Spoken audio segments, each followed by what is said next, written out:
Hello guys. तो मेरा नाम है मुकेश और मैं जॉब करता हूँ as registered nurse in UAE. तो काफ़ी सारे लोगों के सेम डाउट्स रहते हैं जो मैं कोशिश करूँगा कि क्लियर हो लगभग।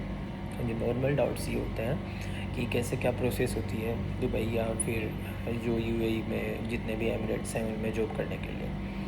तो रिक्वायरमेंट्स के हिसाब से आपके पास डिग्री या डिप्लोमा होना चाहिए।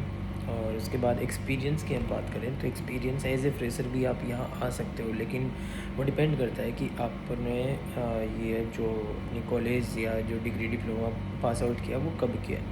अगर आप बीएससी नर्स हैं और आपने अपनी जो डिग्री है वो 25 के बाद में क्लियर की है तो आप एज ए फ्रेशर भी अपनी एग्ज़ाम दे सकते हैं। एग्ज़ाम देने के बाद डेटा फ्लो होता है जिसमें आपके डॉक्यूमेंट्स वेरीफाई होते हैं, वो आप पहले भी करवा सकते हैं एग्ज़ाम से, लेकिन आप एग्ज़ाम के बाद में भी करवाने का एक ही ऑप्शन है। तो उसमें आपके सारे डॉक्यूमेंट्स वेरीफाई होते हैं, उसमें 1.5 से 2 महीने का टाइम लग जाता है।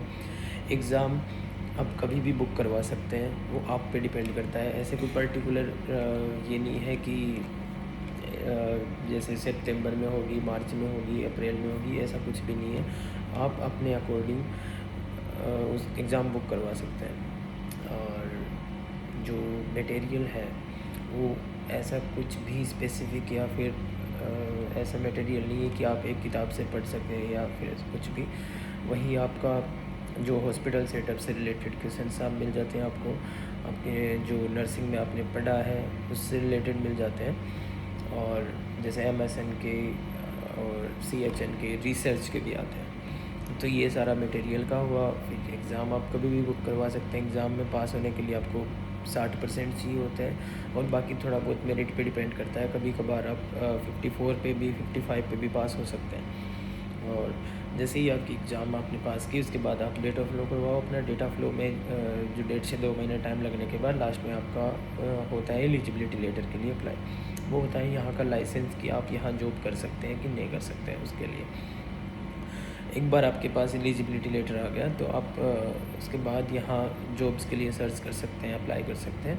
और जैसे ही आपको ऑफर लेटर रिसीव होता है या फिर आप यहाँ आके अपना जो भी है जॉब का देख सकते हैं। सारे ऑप्शन आपके पास होते हैं और फिर आप यहाँ जॉब कर सकते हैं एज ए रजिस्टर्ड नर्स। और सैलरी की बात करें तो अगर आप बीएससी का स्टाफ हैं, बीएससी नर्सिंग की हुई है आपने, तो आप लगभग जो इंडियन करेंसी में आप मान के चलो तो 1 से 1.5 लाख जो स्टार्टिंग सैलरी है वो आपको मिल सकती है। अगर आप जीएनएम नर्स हो तो आपकी सैलरी 75 से 1 लाख 1.25 लाख तक हो सकती है। वो डिपेंड करता है आपकी स्किल्स पे, एक्सपीरियंस पे, इंटरव्यू पे और कुछ कंपनीज़ पे भी।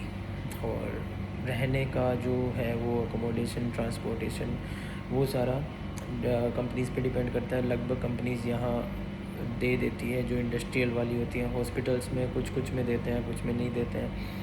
और होम केयर में कुछ होम केयर्स में देते हैं, कुछ में नहीं देते हैं। तो वो सब अलग अलग डिपेंड करता है। Okay, thank you guys.